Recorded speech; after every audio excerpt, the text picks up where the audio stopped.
Hello and welcome to the second module of our online course discussing indicators of forced labor. Identifying a forced labor situation and proving that this extreme form of exploitation did happen is one of the main challenges facing law enforcement officials and organizations working with victim protection. Effective identification is, however, crucial for proper prosecution of perpetrators and ensuring that victims have access to protection and remedies, including compensation. Unfortunately, in practice, most cases of forced labor go undetected. Identifying a case of forced labor is not easy, and this is partly because many cases of forced labor are not clear-cut. The level of abuse to which workers have been submitted may vary, and the practices used to keep them in forced labor may be less evident than physical violence or locked doors.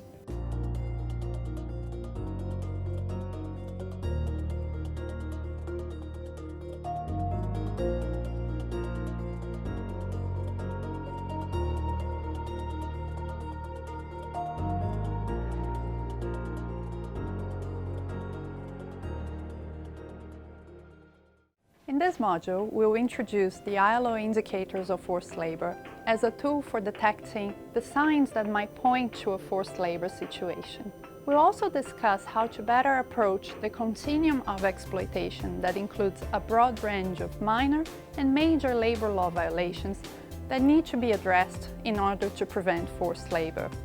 The learning materials of this module include videos, presentations, the second module of the ILO e-learning tool on forced labor, and suggested reading materials. You will also be requested to analyze 2 real case studies and to answer to a few questions about them based on what has been discussed so far.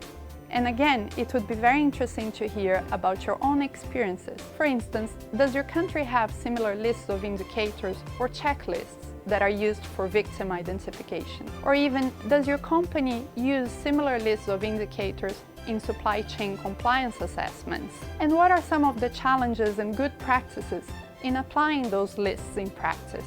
So please feel free to share your comments, experiences and questions in the discussion forum. We hope you enjoy the module.